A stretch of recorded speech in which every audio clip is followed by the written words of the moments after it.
Good evening and welcome to the T-Mobile Center in downtown Kansas City. I'm Neal Jones alongside Mark Poulose, right? I used to work with you, but you took, it's like taking off Super Bowl week. Mark decides, hey, it'd be fun to go play golf for a week right during the women's basketball tournament, the men's basketball tournament. Spring break down in Texas, and yes, I did sneak in 3 rounds while I was gone. What'd you shoot? Around 80 the whole time. It's early on, and also in Texas, I didn't anticipate this. Extremely windy, and the ball rolls forever. Here, the grass doesn't do that. The grass, it kind of sucks up the ball. In Texas, boy, that ball, you get 330-yard drives. That's why I lived in Oklahoma and Texas. But welcome back to Kansas City, and welcome to a very special night of basketball. It's been an unbelievable 2 days of basketball, really.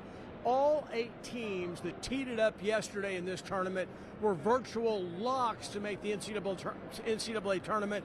In all the years I've been coming up here, and I think I started in 1984, was my first time coming up to then Kemper Arena to cover the then Big 8 tournament. I have never seen this quality of power rankings in the field. It's unbelievable. And now you've got the final 4 teams in this tournament that are legitimate teams to think about making the Final Four of March Madness. Talking about this early game, Iowa State might as well be a home team taking on the nation's #1 team in Arizona. Then the evening game is going to be a bloodbath because 2 coaches that want their teams to be physically tough and go at it, in Kelvin Sampson in Houston and Bill Self in the University of Kansas. Mark, as you look at this first matchup, we're surrounded by Iowa State fans. They're going to have a big advantage. No, they certainly are. I mean, I actually was saying this to some Iowa State fans earlier. I have never seen the Power and Light District so full except for Chiefs playoff games. The Kansas Jayhawks don't pack it like this. Kansas State, would you agree with that? I would say that it reminded me of 4 or 5 of the biggest events they've had here, including Kansas in the Final Four, Super Bowl watch parties. Maybe the All-Star game had a big thing because people couldn't get in. And then the Women's World Cup Championship, when they were playing for the championship on a weekday, you couldn't park. It was so packed. No, I'm certainly we are surrounded by Iowa State fans, and that's a good thing. I guess I have a little bit of a soft spot in my heart because they come here and they love Kansas City so much, so why don't we love them back? But, boy, you talk about this basketball game. We have 2 bona fide, not only Final Four contenders, but, Neal, these are 2 national championship contenders here playing tonight, Iowa State and Arizona. You look at this, of the 4 teams playing today, I think you can say 3 of them are national title contenders, and the last one, Kansas, could be a national title contender if they play well. But Arizona, Iowa State, tough matchup. What are your thoughts? Well, I really believe that Kansas, even Kansas, if they bring their A game, they are capable of beating anybody, anywhere, at any time, because they have some explosive players, and it seems like almost everybody who's in their rotation of the top 7 guys has had a game where they went off for 25 or 28 points. Every single one of them. They don't expect it, but it's something that's very possible. It'll be interesting. The other subplot that's been going on in this soap opera is the one involving the basketball court. 1 week ago, it was the neatest thing ever. Networks all around the world doing stories. It was in USA Today. It was in all the newspapers and on all the websites. It was on KCTV5.com, Neal. Don't bury the lead. Well, there's no doubt about it. And that's, as you know, I read that all the time because I'm paid to read it all the time. But the reality is it got a lot of national publicity. I got phone calls. People looking for you, wanting to do live shots on Tuesday for the network, for CBS Sports Network, for other networks, ESPN. They all wanted video, they all wanted interviews, and they all wanted to talk to someone who was on the ground to tell them what it looks like. So in a period of about 7 days, it goes from being unbelievably good for the league to, oh, maybe this is bad for the league. Maybe this is a black eye. Yesterday afternoon, Christian Anderson, a very good player for Texas Tech, his foot clearly slides sideways on the court and going for a loose ball. He pulls a muscle in his leg. At the time, it looked terrible. He walked off. I think he's going to be okay long term. But so Texas Tech loses him. And he and his coach, they did not start crying and, oh, this is why we lost. But they were like, the floor's a little slick, and it affected them. And so that became a big story. The coaches began to talk about, look, we all have hopes of going really deep in March. Do we really want to lose a player in the Big 12 tournament because of a slick floor? Why don't we pull back and try this again next year or 2 years from now when they perfected the floor? And let's just go back to wood. They had a wood floor ready, standing by in case this happened. So I don't think it ends up being a black eye. Scott Van Pelt and all those people nationally are complaining. Look, you can get hurt on any floor. No, you can, but to me, this is a little bit, this is the Brett Yormark era of the Big 12. He is going to do things that are going to get attention of people, that are going to try to raise the conversation about the league in an effort to kind of raise the conference prestige. But to me, the big question is, was the juice worth the squeeze? You debut this glass floor, and it's not for an exhibition game. It's not for a non-conference game. It's not for a regular season conference game. It's literally for postseason basketball when the stakes are the highest. And obviously, I know it got a lot of traction on social media, online, on TV, all over the place. But it's just like, in my opinion, it kind of made the Big 12 a joke. Like people are outside. What are they doing? Why are they playing on a glass floor? Why are they holding games that have NCAA tournament implications on a surface that the players never play on for real games? It's just, was the juice worth the squeeze? My answer, no. I don't think there's any question but that Sam McDowell, who wrote a nice column today in the Kansas City Star, he really bagged on the Big 12, saying, sizzle, they're all after the sizzle. Look, in college basketball, that's what conference commissioners do. Yep. That's what he was brought in to do, to make more money so this league could survive. That's the only way it can survive, is if it makes more money. He's the one conference commissioner who said, look, I do not want football to be the only revenue stream. I want to sell our basketball rights as a separate entity because we have a great basketball product, certainly as good as most conferences are in football.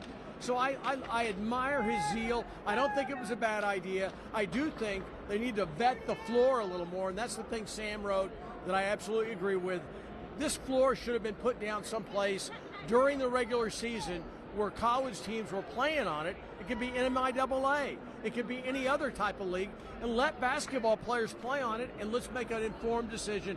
I do not think look, there are injuries on every floor. I covered the Big 8 tournament in 1988, the year Kansas won it. On Friday night, KU's point guard goes down with a slight knee injury. It looked the exact same. Kevin Pritchard went down, his foot slipped on a regular wood floor. I blew out both of my ACLs in both of my knees playing basketball on a wood floor. So just because you're on wood does not make you impervious to injury. But I do agree that, this is something that you need to probably vet. I will say this, the commissioner told our photographer, Edwin Watson, who actually got an exclusive one-on-one with the commissioner this morning at a Big 12 breakfast, he did say, look, we made it clear I wanted input. And if people didn't like it at the women's tournament, we wouldn't have used it. We would have stopped using it. That's why they had a wood floor standing by, and so that's what they ended up doing. I do think, even last night I talked to the players in the KU locker room. What do you think about it? Well, it's not that bad. It's kind of like any other floor. I played on blacktops. In high school, we played on bad floors. You do. It's basketball. At the end of the day, it's just basketball. And when I said, what does your family, what do your friends think about it? They all said the same thing. They love it. Well, I think that brings up a good point. The floor is the same for everybody, no matter what the surface is, so it's kind of interesting there. But I think the absolute nightmare scenario for the Big 12 maybe today is that they do switch, obviously, which they are, to this hardwood floor and someone gets injured on that floor. But back to the glass floor, Neal, I think you can make an argument that, in Brett Yormark's favor, that it was an absolute masterclass of PR. And it did raise a lot of attention for the league, and it did get a lot more eyeballs on the Big 12, because first they announced it, people started talking about it. Then they released a video of what it was going to do. People started talking about it. Then they brought out the media for an expose of the floor. More people started talking about it. They had the women's tournament. Then more people, and it just kept growing and growing and growing. But I think when the players truly started to complain, these are college age kids. They are, 18 to 23, 24 years old. I don't know if they're really going to go out in the media and openly bash things. And they were just some of them were just like, this floor is not safe, this floor, and they're college-age kids, and the athletes are the experts. No one else. We can't say, oh, the floor is safe if the basketball player jumping on it doesn't like it, because that's what matters. Well, it's interesting you bring that up, because the players were talking last night about the fact it's a softer floor. It's softer than wood, and it's easier on their knees. That's one reason why the NBA has been testing this floor for practices, because they think it's actually better on legs, better. You know how many, they play 82 regular season games. They're trying to come up with a softer floor that has the same playability. Is it the same? Probably not. But, even last night, Bill Self said, guys, what'd you think? And they go, I didn't have any trouble sliding. And, I mean, that's the guy who's going to be the number 1 pick in the draft, presumably, for KU. But anyway, it's a nice, interesting side bit on what is a tremendous tournament. And it is so much fun that Iowa State won and that they're packing this place. Kansas won. They're packing this place. I only wish Kansas State had a better season this year, because if their fans were here, this is what you want. You want excitement. You want it to mean something. And you want the storylines, like the glass. Yes. That's what we want. You want the juice. And I mean, think about the 4 teams that are going to play tonight. We were talking about this a little bit earlier, but every single one of these teams are Final Four contenders. Like, you look at Arizona, I believe, leads the entire country with 15 quadrant 1 wins. And then Iowa State, Kansas, Houston, the level of basketball that we're going to see tonight here is going to be unbelievable. No question about it. Another thing that Brett Yormark talked about this morning is, he said, we are committed to Kansas City through 2031, which you reported in one of your earlier stories this afternoon on KCTV5. What he also told our photographer, Edwin Watson, was, and we're going to go longer than that. He offered that. We're committed through 2031, and we're going to go longer, because this is a college basketball town. Absolutely. You could put it in Vegas, and it would be very exciting, but Las Vegas, as we found out, even the Super Bowl got swallowed up a little bit in Las Vegas. And so I do think, I covered this tournament in Oklahoma City, which would have been great prior to the NBA coming to Oklahoma City. But after the Thunder went to Oklahoma City, that became an NBA town, not a college basketball town. I covered this tournament in Dallas, and nobody cared.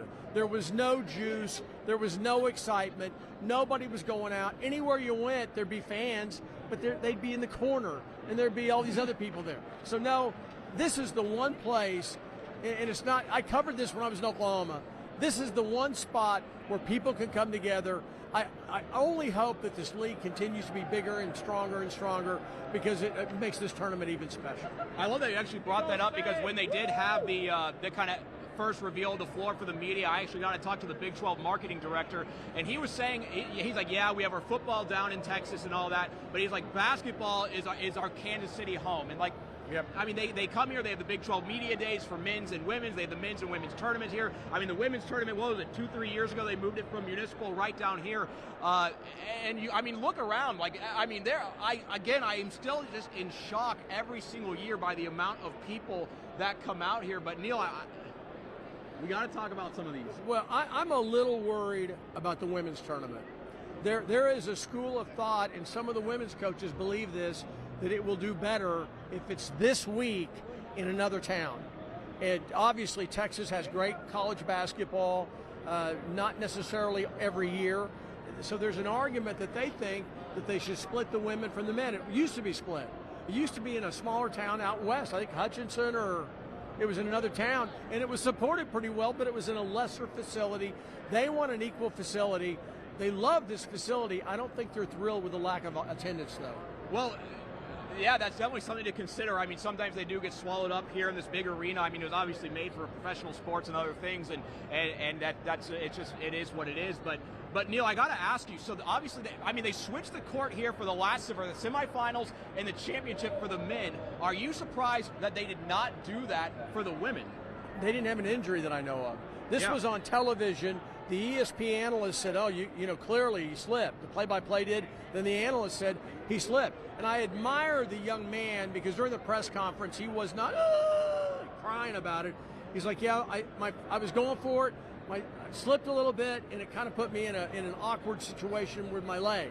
And his coach, Grant McCaslin, another impressive guy, a really good basketball coach, said, it was a little bit of a challenge because we're not used to it. And Mark, I think it makes me almost think that almost everybody should play on this court at some time or another. They need to have this court, and teams come in and play on it. during the regular season so they know what they're doing. No, that is an interesting point. But when we were doing the expose out here, the glass floor that was used here, obviously for the women's tournament and through these games, is housed in Orlando. And so when Big 12 teams went to go visit UCF, they were all afforded an opportunity to go out there and see the court. But again, like, there's no way to simulate a game environment. Like, was it like at Disney? Was it like next to Disney? Could you play against Goofy and Mickey and the guys in a little pickup game? You know what? I'm sure you could. But it's just, to me, I know it got a lot of attention, but I'm still in shock that for games of this magnitude, for both the men and women, the first time that they used it was in a postseason tournament. Like, that's not the way to introduce a new surface. Well, you have to do it in a different setting. But look, I talked to basketball people who said, well, look, the NBA's put their biggest stars on these things to practice. So you're not going to take a chance with the biggest stars in the NBA when you've got $50 and $60 million invested in them if you didn't think it was a safe thing. And some NBA teams have been practicing on them. So it's not like they've never done it before. Hey, we're going to try to play football on foam rubber. Never been done before. No, it had been done before at the highest level. But I agree. They need to get their kids on it. They need to find out what kind of shoes to wear. And if there is slickness, they need to not play on it. No, absolutely. But I would be interested maybe if the Big 12 were to do an anonymous survey on this, like if players and coaches were in favor. I'd be very curious as to those responses. like they do with the NFL. They vote. They rank. Where do we rank our owner? Where do we rank our team travel? Where do we rank our? Because, like, you know, when you put these kids on the spot and their name and their face and their university is attached to it, are they maybe necessarily going to say what's truly in their heart of hearts? I don't know. Maybe yes, maybe no. All right, but you give them the anonymous survey. Let me ask you maybe this. The truth sets them free. You, for 4 years at Miege, were a yell leader for the Stags. You know, I was following in your footsteps. I heard you were a yell leader down in Edmond, Oklahoma. Oh, in Oklahoma City, I yelled a lot, but I was playing in the game when I was yelling. What do you think? Do you think that high school teams and stuff ought to play on this a little bit? Test it out with them a little more? I don't know, because that level of athlete is not the same level of athlete out here. I mean, I went to a bunch of high school basketball games this year. You're high school. Miege has had players over the years that are better than some of the guys who are playing in the I know my 12. junior year there were 4 Division I players in the starting lineup at Miege, but they're not as good as the Big 12. But the thing is I mean, these teams have 15 Division I players on their roster. It's a different kind of deal. So, I mean, would you learn some stuff from these high school athletes? Yes, but I mean, in the high school basketball, you're also going to get 5'9" guys that can't dunk a basketball, and you don't see that in college. All right, you've been dying to talk about Mizzou basketball all day long. Mark Mitchell, former Bishop Miege Stag, star for the Tigers, also a left-hander like me. Yes. Unlike you, though, Mark can run and jump and dunk. Yeah, he's very athletic. So, that's where the comparison's in. Mark, Miege, and left-handed. So Missouri, by all measures, is going to make the NCAA tournament again. I think they're right on the bubble. You're going to be there over in Columbia on Sunday. Will your wife let you go? Yes, she will. I mean, it's for work, so yeah. She'll let you go out of the state. Okay. Hey, happy wife, happy life. Well, that's for sure. but so, what are your thoughts? I mean, I think, first of all, they were so bad first semester. To see them improve says a lot about Dennis Gates' ability. Everybody says, well, he's a good recruiter, but he can't coach.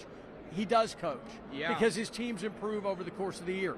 Now, it's true they have not gotten hot in the postseason yet. Okay, they won one game in the postseason. Last year, tremendously disappointing game against Drake and Wichita that I got a chance to cover. My question is, do they make the tournament? What seed are they going to be in your mind? So I was doing a little research before I came into work today on this subject. I mean, Missouri is squarely on the bubble just because they've had good wins. They beat the University of Florida this year, the defending national champions, but they've also, we have to say it, they've had some slip-ups, and they were saying that Missouri is right on the 11-seed line, where they could be one of the 2 11 seeds that makes it into the NCAA tournament, or they could be 2 of the 11 seeds that have to play in the play-in games. I mean, Missouri, they have no one to blame but themselves. Like, they've shown that they can beat some of the best teams in the country, and they've shown that they can flop. But I love what you said there about Dennis Gates, because he really does get this rap as a guy that can assemble a roster, get them there to campus, but maybe is not a good coach. But just as you said, I mean, this was a team that was really struggling early on. Like, they lost to Notre Dame, they lost to some bad teams. Humiliated by Illinois. And yeah, exactly. And a rivalry matchup. And they could have, I mean, that team could have thrown in the towel. I mean, it's the transfer portal era. Look at what happened to Kansas State. Their season gets derailed early, and they absolutely fall off the rails. That is the exact opposite of what happened in Columbia, Missouri. Dennis Gates is a similar of talent, but he's also had to find out his rotations. And I think actually one of your Oklahoma boys from, I think he's Oklahoma City area, T.O. Barrett, how he's kind of emerged over the course of this season. And then, I mean, so long way to say, do I think Missouri makes the tournament? They are right on the bubble. And look who they lost to. They lose to Kentucky. And I know Kentucky is not as good as they were a year ago under Arkansas Mark Pope, twice. But the reality is Kentucky's got talent. And Kentucky's a good program, so it's not like they got beat by the dregs of the league. You know what I mean? Mississippi State of those, yeah. Right. So it'll be interesting to see what happens with them. I do think they're firmly into the tournament based on what they've done in the conference. They have a winning record in the conference. Their first semester was completely forgettable. They get killed by Kansas and then absolutely get embarrassed in the bragging rights series. But I gotta ask you, so if they're projected as an 11 seed, how do you feel they're firmly in? Like that's about as close to the bubble. Because I don't believe they're 11. I think they're higher than that based on their wins. You got to fill it out. They got to find 68 teams. Yeah. And they're probably considered one of the best 68 teams based on what they've done the second semester. Recency does matter with the committee. They do look harder at what you do more recently than what you did at the end. Now, they end up the season, they get run at Oklahoma in a game that was closer than the final score. And that game last night was there for the taking, and they did not get it done against Kentucky. My Missouri friends are very angered, but I do think they get the top recruit in the country coming in next year. They have 2 5-stars. Yeah. I think they have a chance to be really, really good in the future. It'll be interesting to see what happens. I got one more question for you here. I know you covered college basketball for a very long time. If you go to the play-in games, do you consider that making the NCAA tournament? I do, but I don't think the players do. I've heard that from assistant coaches and players. I go, what's that like? It's not the same. It's a little better because now it's people know about it, so they pay more attention. The games are usually pretty good games, and some better teams have been in it. It's not all little mid-major teams. Occasionally, a big boy gets in there. So I think that they've done a better job of selling it. But Mark, it's just not the same. Yeah, it's just not the same. They play the games in Dayton, Ohio, don't they? Like a kind of smaller gym. But hey, if you're in the field of 68, that should count. So Dayton gets those games because Dayton makes their gym available for the entire tournament. If there's anything that was to happen, we all remember, or you don't remember because you're too young. When I was young, when I was in college, Kemper Arena collapsed. The roof on Kemper Arena collapsed because of snow, I believe. And the weight of snow that was the weight of the water that was when it started thawing. So it collapses. If anything were to happen to any facility, if a hurricane or tornado hit and damaged a gym, you play in Dayton. That's the fallback. Dayton makes their gym available, holds it for a month. And as a result, they get this. And it's become a pretty good deal. And Dayton's gotten behind it and tried to make it a better event for the schools that come in. No, that is a good deal. Actually, here, I got a blast for the past for you. The last time I was in Kemper Arena, I believe it was for Barney on Ice when I was 3 or 4 years old. I remember seeing you. You tried to skate around with Barney. It was really touching. Oh, my goodness. You know who practiced there yesterday? Who? The University of Kansas. Yeah, there you go. They went over and practiced at the Hy-Vee Arena. Where they beat your Oklahoma Sooners for the 1988 National Championship. Referees beat Oklahoma that year. What about Danny Manning bringing up the ball? Billy Tubbs had never seen something like that. Yeah, the 6 fouls he got probably were good. That was probably why he won. Mark, let's wrap this up really quickly. Who wins tonight? Well, Arizona, Iowa State. I mean, I know there's a lot of Iowa State fans here, but I got to go with Arizona. I mean, they're the number 2 team in the country. They have 15 quadrant 1 wins, and they have, I mean, the depth of their lineup is really unbelievable. And then the late game, Kansas against Houston. I mean, Kansas did beat Houston in Allen Fieldhouse a couple weeks ago. I was up there. That was a very, very physical game.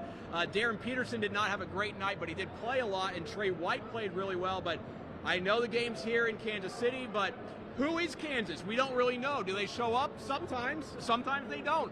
And for that, I'm going to have to go with the Houston Cougars. I love Kelvin Sampson, an old Oklahoma coach, but Kansas wins this game. Kansas wins. They did not play well yesterday, but they found a way to win. They win tonight. The crowd will play a big role. And I actually think Iowa State is going to get such a boost.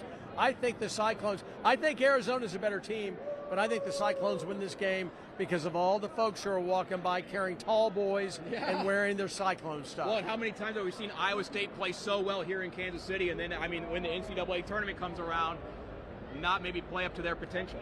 All right, real quick, what do you got coming up for us on KCTV 5 News at 6? So at 6 p.m. we're going to be talking about these big games here. We're also going to be talking about something we've been talking about kind of at length here. Neal Jones has a great package on the hardwood floor, plus the K-State basketball program. I know we're talking about teams that are still playing, but they have announced and hired a new basketball coach. We're going to dive a little bit into his backstory and kind of how he got to Manhattan. Going to be pretty fun.